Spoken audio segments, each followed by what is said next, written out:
Ladies and gentlemen, and whomever it is that is listening, you're welcome to How I Did a Podcast. And today, I have a very interesting guest. Today, his name is Michael Vandi.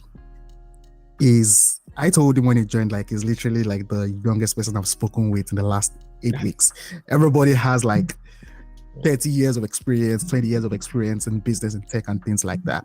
So for this case, we refer to him as a prodigy in comparison to those guys. So Michael works in Silicon Valley. He has a master's degree from the Carnegie Mellon University, and he's an experienced software development engineer, and he worked with Amazon with the popular AWS. Right now, Michael is the founder of Adi AI, and I must say, for some people who are from West Africa, is the son of the soil. So thank you so much for joining, Michael. Thank you so much. I'm excited to be here. Yep. All right, so let's start let's dial back. Let's go back from the beginning. How did your experience growing up in West Africa influence your decision in pursuing tech altogether, and what are the challenges? Because as you can tell, I have the strongest African accent in the world. So, what are the challenges that you'd faced as an African immigrant in the United States? Right. So I would say it's not necessarily like growing up in West Africa, or more so like growing up in the family that I grew up with, and more specifically my mom, because there are other people who grew up in the same environment as I did, but didn't have that inclination to tech. So I was always a kid who was interested in electronics and technology. So my mom really made sure to foster that instinct in me from when I was a very young age. When I was 7 years old, I remember my aunt gave me a toy laptop as a present. So it was one of those Leapfrog laptops. And I was just so fascinated with it. And one of the things that I would do is I would watch these movies of people coding. And so I would press keys randomly on the keyboard, pretending to write code as I had seen in the movies, just to impress my friends. And then after a while, that laptop crashed. And I wanted to fix it so bad to turn it apart, like opened it up, trying to fix it. I never really got to fixing it, but that was one of the earliest experiences growing up in West Africa that made me want to learn how to code later on. And then when I was 14, I stumbled upon the internet, learned how to code, and then the rest is pretty much history. But I would say the impact that my mom had from the very beginning to like foster that coding instinct in me is one of the things that I think was really pivotal to me being a software engineer today. Okay, so let's dial back. What was that experience like? Because I remember the very first time I opened my first toy, just with the intention to fix it myself. Yes. So what was it like in an African home? Yes. Opening stuff up yourself. Were you scared that you couldn't put it back together? What happened? Yeah. Tell us. Oh my God. You can see like the slippers from the mom like flying at you from like miles away, coming at you. Oh my goodness! Yeah. And what I would always say is that I wouldn't switch that upbringing for anything else. And some people might actually call it trauma. But the way we were brought up served as the foundation bedrock of the kind of people we grew up to be, where we are very determined and we don't take no for an answer. So, and young people like yourself and like myself, we've had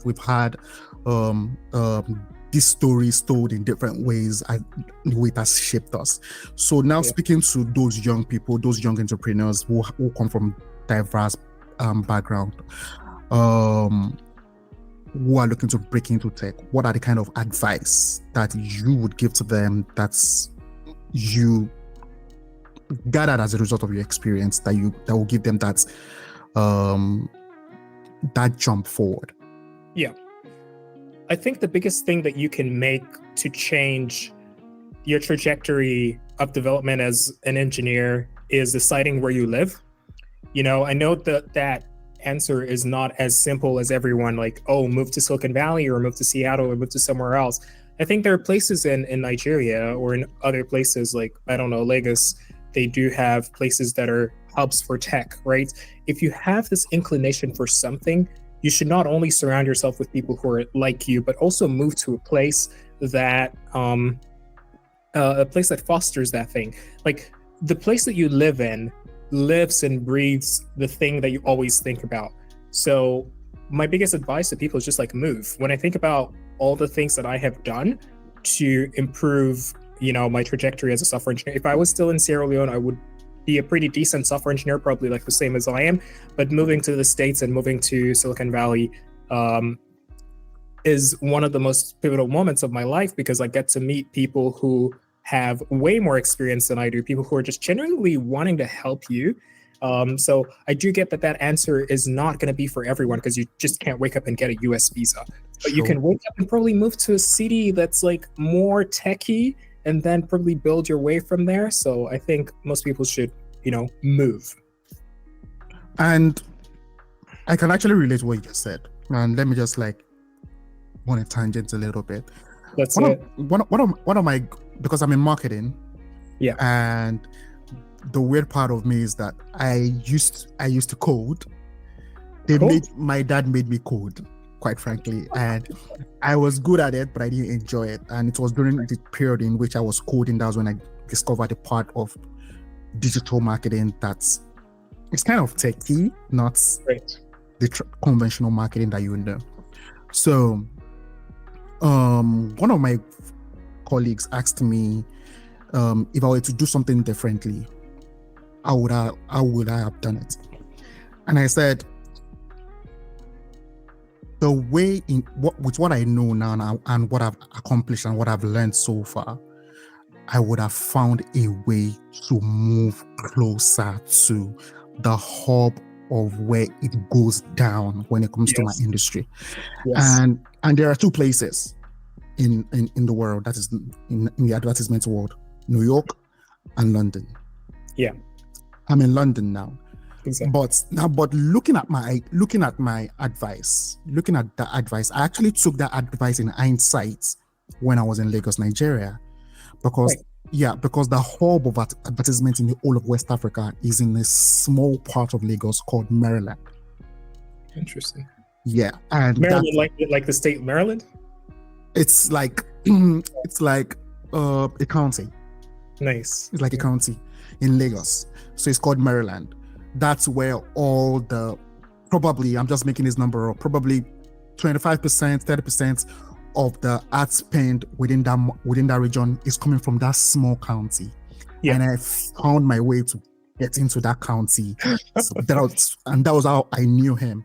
And it speaks to what you said when it comes to basically just trying to surround yourself around one, like minds, two, be around the vicinity of people who you aspire to be like. Exactly. Those kind of things allows you to be able to grow, and the energy just around it makes you develop. So what do you have to say about that? Yeah, I mean, like, you moving to London, even if you're not interested in advertisement, but let's say you're working at McDonald's and then you take the London subway. On your way to work, you see a whole lot of different ads, whether it's like fashion or something else on like the London Tube. I see all the like London buses, and then they sometimes have ads on them. It's just like, it molds your brain. Your brain is actually plastic, and it just takes in, it just becomes, it outputs what it takes in.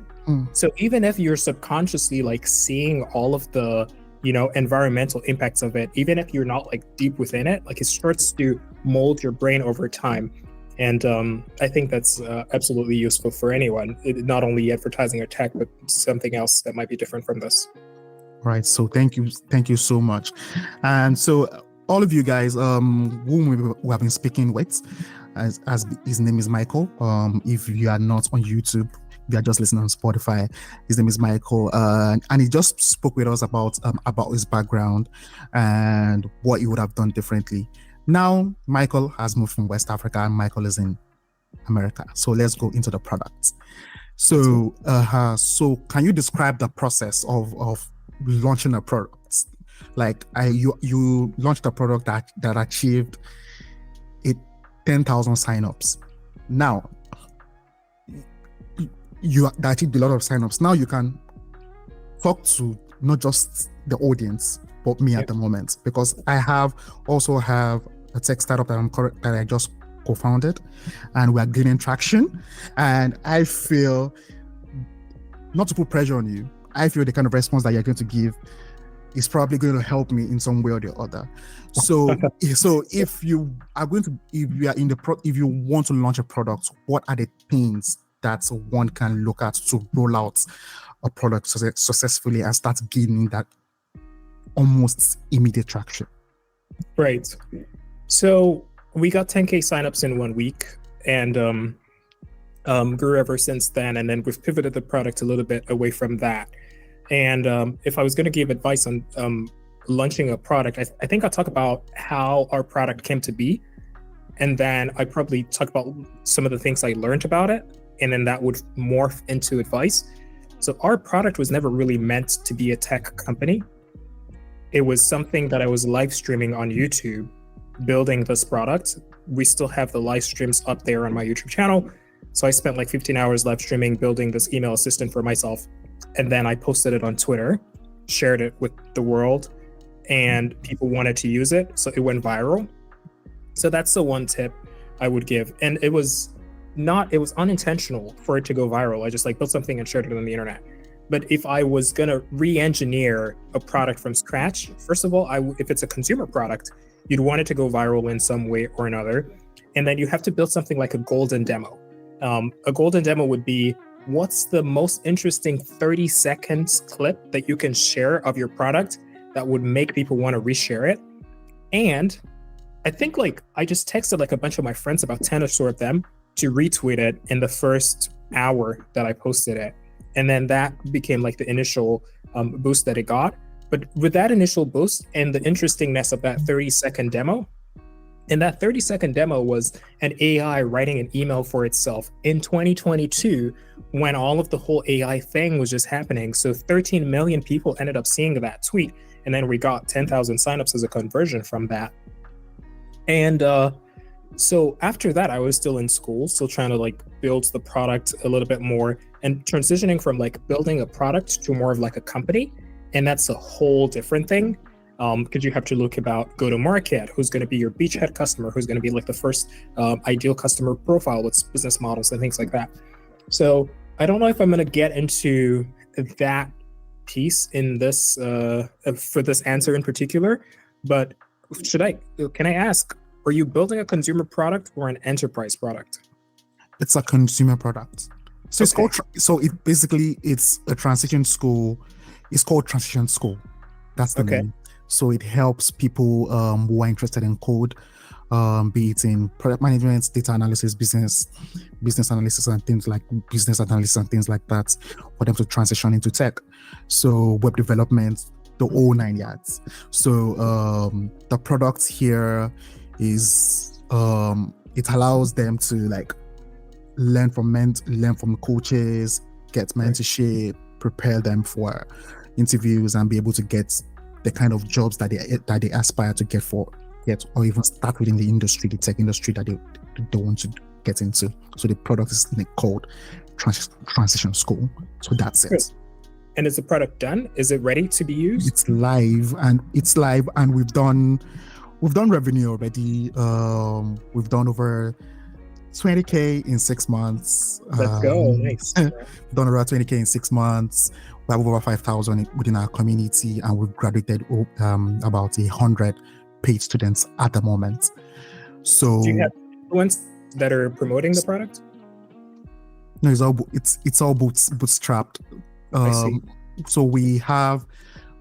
Please, I don't want. I can go on. Yeah, because you can edit this if you need to. Yeah. All right. So how this happened is that I was helping people to get jobs. Right. Normally, people reach out to me because there was this mass movement of people moving from Nigeria to the UK 2-3 years ago.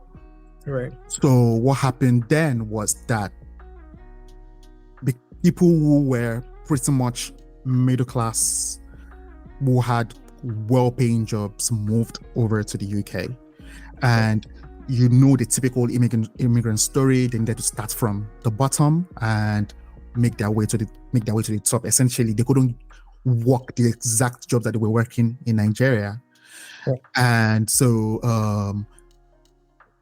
I was fortunate, because I like to talk, I was fortunate to crack the code when it comes to at least getting myself into those interview rooms.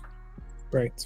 So because of that knowledge, I started passing on that knowledge to like friends and family, and people knew me for that. On the other side of in the Midlands of the UK, my co-founder was going through the same thing. We had not met. So from there, we converged. We met on Twitter, we converged, and we created a product called Transition School. And the product came to life as a result of all of those offline activities that we've been doing before the product was created. And we had like a network of people who knew our service. And when we launched our products, it was just like they were just referring people, and the people who graduated as well were bringing in other people into the system. So there has not been like going into this next quarter.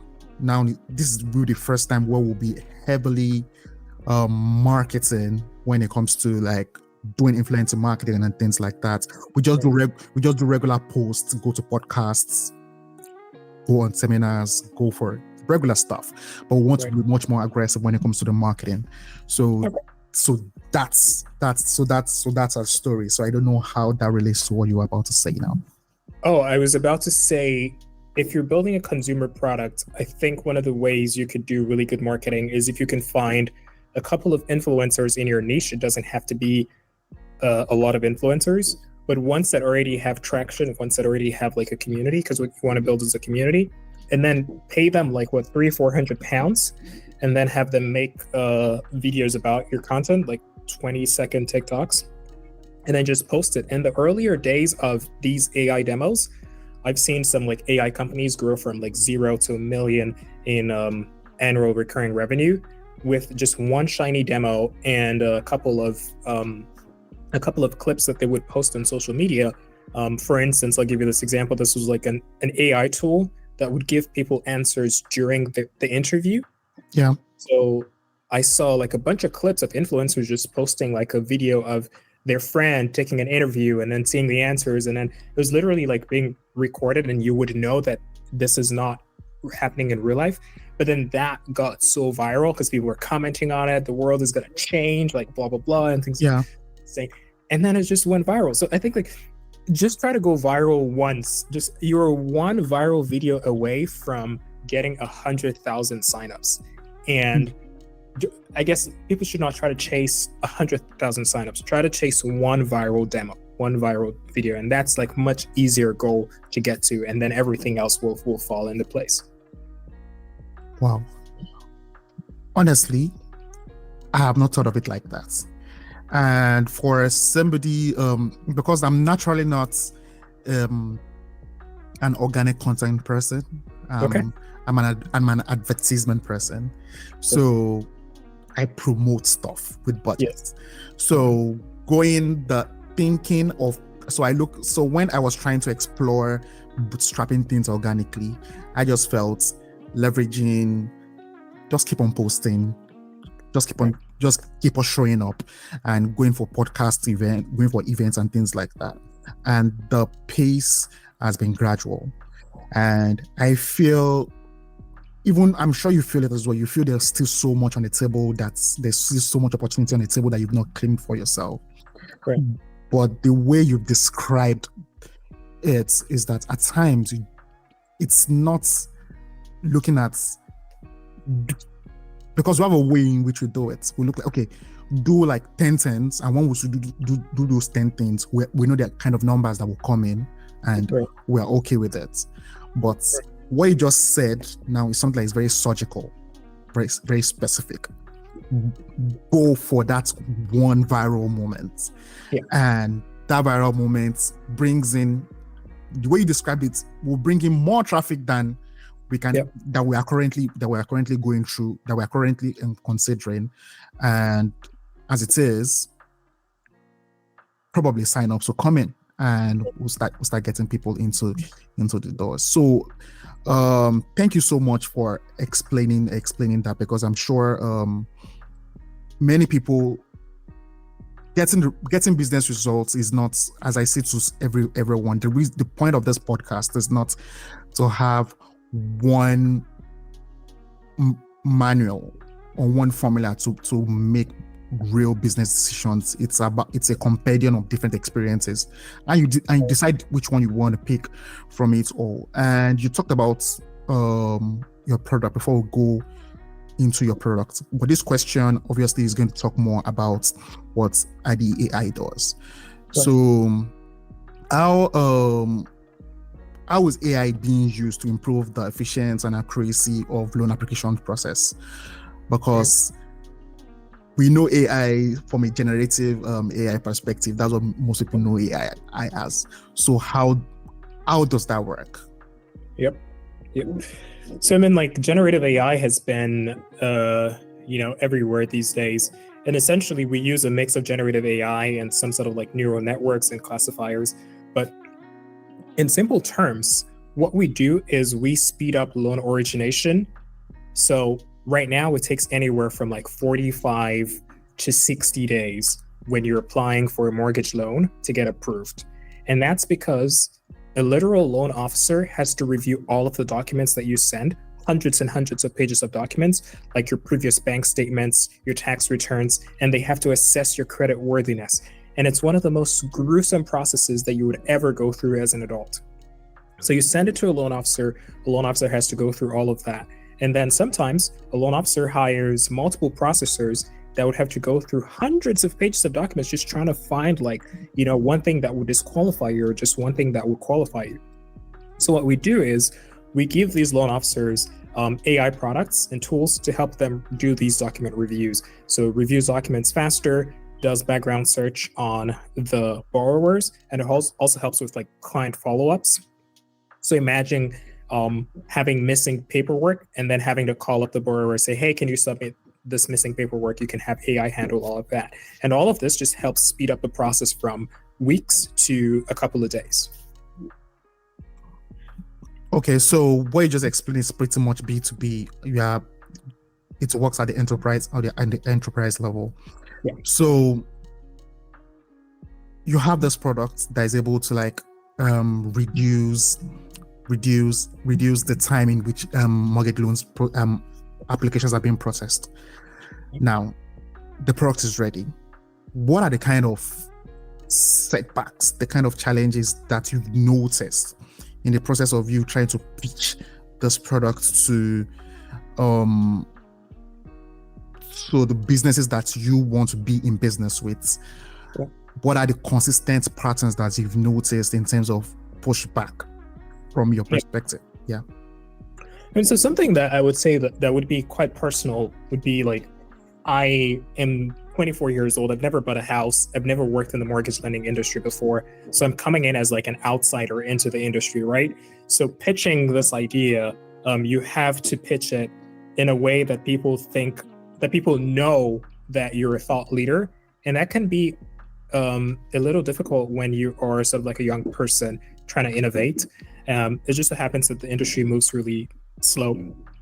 So one of the challenges I've been personally facing was positioning myself as a thought leader in an industry that I don't have decades of experience in, when other people do have decades of experience in.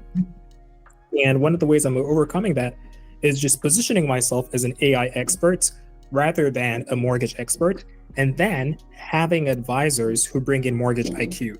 So advisors with like 30 years of mortgage experience that I speak to and then help to advise on product vision.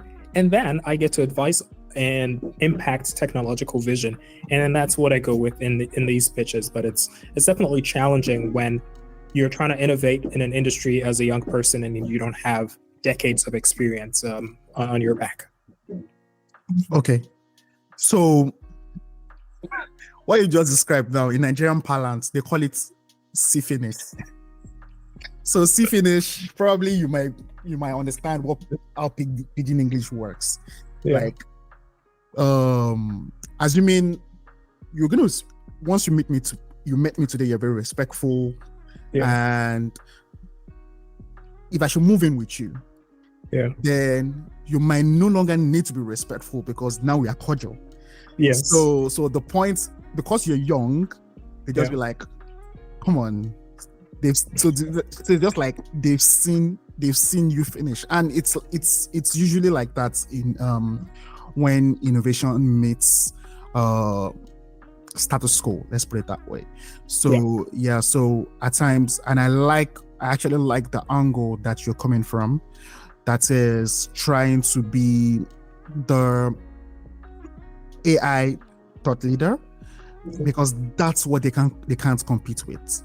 And what I've really noticed, anytime that you want to innovate, the people that you want to innovate, that you want to go in and disrupt their industry, that is actually what keeps them up at night. That's what makes them go in and crush every competition, because they know that one day this party is going to end. So when they see someone coming from outside, they're always quite apprehensive, especially when you are coming in from an angle of a mortgage guy that knows tech. But now that you're the AI guy, I believe that positioning provides you that level of respect.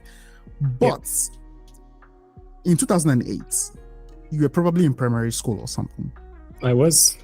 So these guys, so I understand when these guys are like, they might be apprehensive and they might not be welcoming to your innovative idea. So you were probably in primary school in 2008. And they went through the whole meltdown where, and many of us have watched the was it the Long Shots or the Big Short? The Big Short, and what really happened. So do you see AI as something that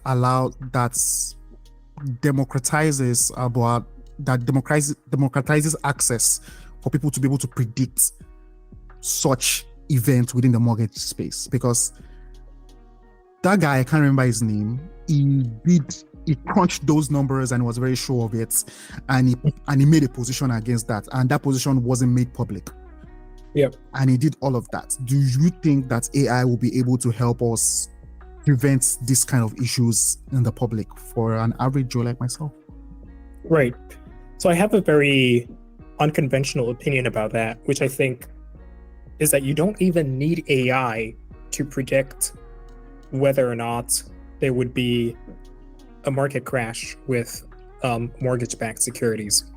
So if we go back to 2008 and see exactly what happened, it happened because mortgage-backed securities were over-leveraged. That's not a complicated math to do. I can get my sister, who just took her SATs, and then give her like a simple exercise. If you have $100 worth of something and you borrow it to someone else, and then it ends up you borrow like $140 of that thing to someone else, like you leverage, or you borrow $140 of something else, leveraging that $100 thing. Like, what's the difference on how exposed? What's your exposure? Your exposure is like $40. Then it's not a complicated math to see like, oh, if our exposure is $40, if something comes crashing down, then we don't have enough to pay back, right? So that, I think it's not a complicated math at all. That's why Michael Burry was able to do it in his head. So I think it's the humans that are involved in the process that make it very difficult. And then Michael Burry's position was public. People knew about it. And the people who knew about it was just so ingrained in like the money that was coming in. They were like, oh yeah, it's never going to happen. Like, we're totally fine. And then even his position, I think it took like a year or two for everything to come crashing down. So he started losing money and then eventually made money over time. So yes, AI can be able to predict, financial futures because it's not really that hard of a math problem. But I do doubt that the humans that are involved in the process would be able to accept the predictions of the AI. Okay. All right. So it's basically common sense. Yes. So what's speaking of common sense? Yeah. I saw a TikTok, and yeah, I'm young, so I do check TikTok. I saw a TikTok of someone putting in company information, basically company code, into ChatGPT. Right. So, and the truth is that many people do it than they ought to admit. Many people do it. So, what do you think about data security, privacy when it comes to implementing AI solutions in finance? Right. I have a background in data sovereignty from my days at AWS. I worked on distributed data stores. So we were working with government data, different enterprise data, and then you just have to make sure that where you store the data is in an air-gapped environment. And I tried to institute that in ADDI AI from the very beginning. So for some of the enterprises that we work with, we make sure that our installments are in something called Vertex AI that Google Cloud provides. So it makes you create like your own instance of their models, and then whatever data you send doesn't leave that environment, right? So we create these air-gapped environments for these enterprises, so like the data doesn't mix. That is something that we take very seriously, and we try to be sure that data does not spill over from different environments. So that's one of the things that we do. And we do a lot of evaluations. So evaluate the responses of the model. And then we do some internal benchmarks. There are a lot of external benchmarks, but we try to build our own internal benchmarks. But the biggest thing is just making it like it's a pseudo on-premise sort of thing, where only one organizational ID is allowed to access a particular deployment. That's like a little technical, but I think, yeah, that's one of the ways you could solve it. So the last thing that you said, you were going to explain it to a 12-year-old. How would you explain it? I'm going to say, let's say, if you're a 12-year-old and you are like good at keeping secrets, like if your mom tells you something, don't tell your dad, right? I think that's what I would say. Okay, so speaking of ages now, so moving away from the tech, a much more general question. We are in a time where younger people are really struggling to get on the property ladder compared to the older generation. And this is a question that I didn't note down before coming into, but it's just something that I felt I could ask you. I should know your thoughts on it. So what are the things that you feel? And I'm asking somebody who doesn't have a mortgage, but I still think you are a subject expert on this. I do know a lot about it. Yes, I've seen hundreds and hundreds of mortgage applications. Yes.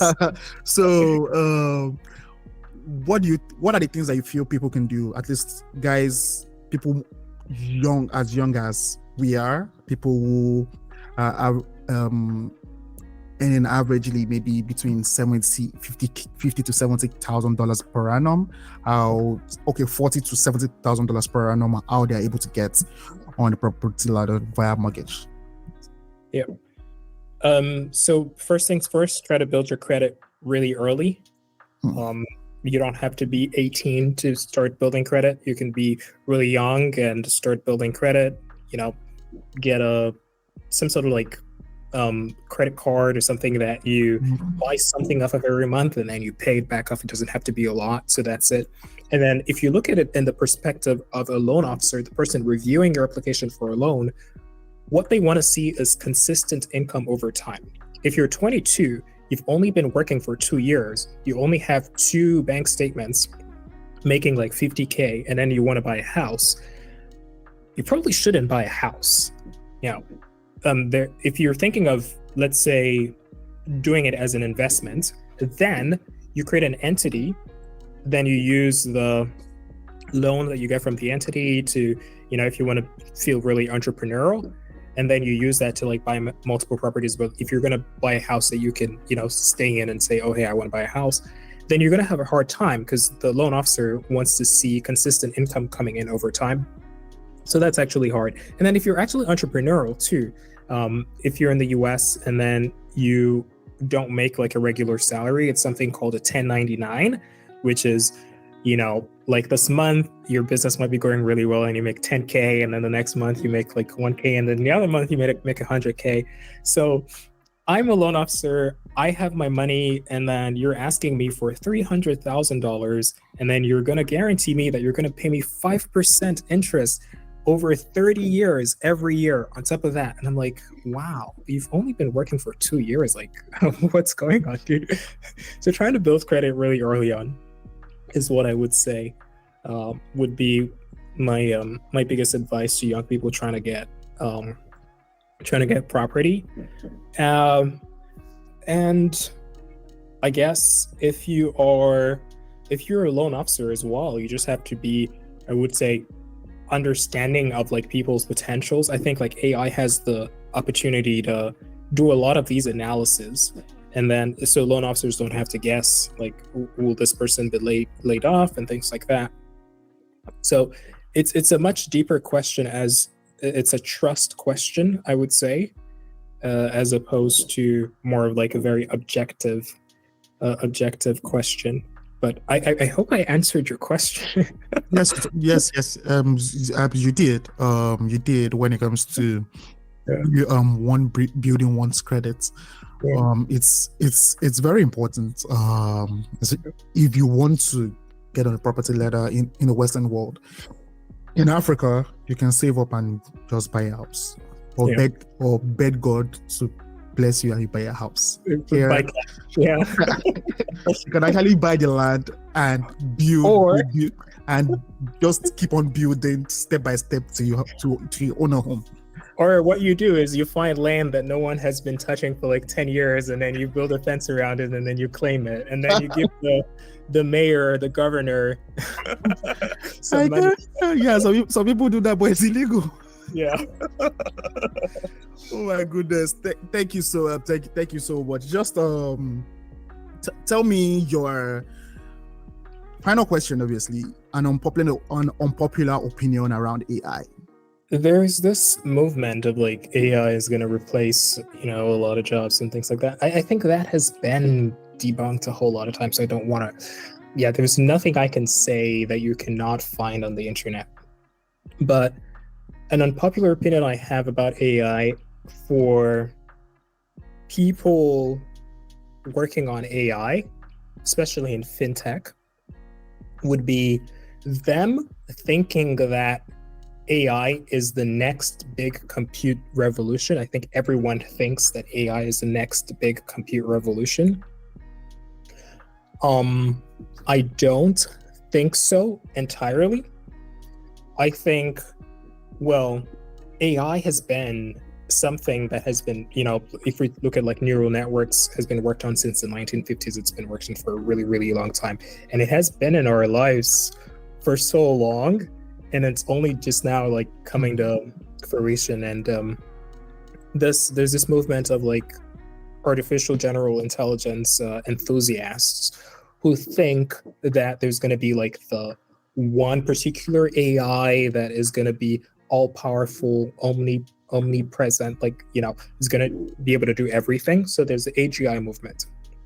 It's kind of popular in Silicon Valley. I am not a member of that movement. I'm more of a member of like specialized AI models that can do different things really well, at least for now. Some of the models that we have tried are great at doing one thing to like 99% accuracy. right? And then when you're dealing with people's finances, let's say you're dealing with stuff like, mortgage loans, 45% of Americans have over 50% of their wealth in their mortgage. Like, you don't want to hand that over to an AI completely, even if the AI is 99.9999% accurate. Like, you need it to be 100% accurate, and we're never going to get to 100% accuracy, no matter what that is, right? So I think having a human review, like if an AI does something and then just have a human do like a check mark, I think that is where we would go to. A whole lot of people are like, well, we should, especially for people building AI. I've had people in, some of my sales calls be like, oh, can I have it just respond for me in the background entirely? And like, yeah, sure, we can, but we don't want to do that. Like, we want to make it, save it in your drafts, and then you click a button and then check it off, and then it goes out instead of just like having it run wild, right? So I think I don't know how unpopular that opinion is, but at least among engineers, a lot of engineers are building products that are going to be 100% autonomous, and those products have a lot of impact in the real world. There are many camps. So there's this product called, I'm going to geek out a little bit about this. I'm sorry if I'm like going over time. That's okay. This product called Devin, which is sort of like an AI software engineer. And there's another product called GitHub Copilot, which, it helps you generate code, but with a human reviewer, right? I would say we're more in the GitHub Copilot camp than in the Devin camp. I think the Devin camp, a lot of people are not really honest with themselves and say a fully autonomous AI agent is probably like 10, 15 years away.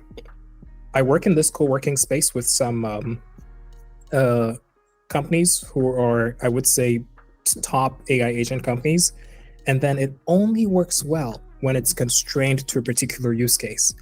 But then they are sort of like convincing themselves, which is like, as a founder, you should be able to have like the most conviction in your idea, convincing themselves that this is like this is amazing, it can do anything. No, it can do one thing really well. So instead of making one thing that can do everything, how about you make a bunch of smaller things that can do a bunch of smaller things really well? So I guess that's my unpopular opinion, but ideas, minds change. We'll see what happens. My unpopular opinion about AI is that is actually not. This is not AI. What we have right now is actually not AI. We had an idea of what artificial intelligence meant growing up, and what we just have is improvements in compute power to process all of the information that we've created over time. Write a prompt to go fetch it out, and it brings it out in record time. Moore's law. So it's not, obviously the first time you open, for someone who is not a software guy actively, I'm not actively coding, there's no way you open ChatGPT for the very first time and you saw it on TikTok everywhere, you went to try it out, and you're like wow. And that's literally the same way I felt the day I made my first Google search. But now that I've used Google search so much, I've used ChatGPT, every company has their own chatbot and everything in-house. It's pretty much just a more convenient Google. Let's put it that way. And the reality, the thing is that it even requires you to be sure of what you want it to spill out for you to be able to use it effectively, because you can just, if you write any, it will always give you an answer, and the answer might not be accurate for what you intend it to be. So, but once it spills out an answer to you, you have an idea that you have what you are looking for, and once it doesn't look like what you're looking for, you reiterate the prompt. So what I just have in my head is that for us to get to the point where intelligence will be artificial, you said 15 years. Okay. I'll say our lifetime. I'll say our lifetime. So we are never gonna say it. But I'm not a whole lot pessimistic. 15, yeah, yeah. Yeah. So it's good. It's good at least. I'm in my prime now. I'm in my professional prime, and I have several tools that can make me work faster than I would 4 years ago. It's good for me. Yes, it's good for me, and I really appreciate it. Good job to the guys at Silicon Valley and everybody who has participated to this revolution. But I still feel it's in the next 50 years, there will be a name change for what we currently have. There would be what? A name change. A name change. Oh, like, yeah. I mean, I think not even 50 years. I think it's kind of like already happening. Like the AI companies are, not gonna say it, but they will literally be like they will call it something else. It's what we have now. It's just very similar to when doctors were prescribing a bottle of Coke to mothers to give to their kids. Right. That they felt probably they got paid to do that, and they were just like giving your kid is not feeling too well, give them a bottle of Coke. Even as an adult, if I take a can of Coke in the morning, I go very alert, like I'm on energy. Yeah. So giving that to a baby, so they knew what they were doing, and now everybody is now like, no, Coke is not good to take too much sugar. It's not good to take cigarettes. It's not good to take something later. That's what will happen to this version of technology that we have, where there will just be a name that there'll be several people that will say, let's just not call it that because it's not that, and we'll find something much more suitable for it, and we'll have the real AI to pursue. But thank you so much. We've gone like 10 minutes over time, and I actually suspected this because the moment you came in, I knew that we're going to go over time, and it's this kind of conversations that I appreciate. We could go so as talk. Going into different pockets, but unfortunately this is not a Joe Rogan podcast. We don't just go into the wild. We have This is How I Did It podcast. This is How I Did It podcast, and we have a particular thing that we are catering to. Thank you so much, ladies and gentlemen, and whomever is listening. This is Michael Vandi. You can this episode will be out. The uncut version, I'm basically just going to dump all of this on Spotify so that some people can listen to it uncut. The arms, the silence, everything, you get everything else. But on YouTube, you're going to get a much more refined version. Please remember to like, share, subscribe, share it, like it, so that the value that you're getting out of this content, other people can see it and be able to benefit from it. Thank you so much, Michael, and we'll keep in touch. And thank you so much, everyone. To the next one, it could be amazing. Peace.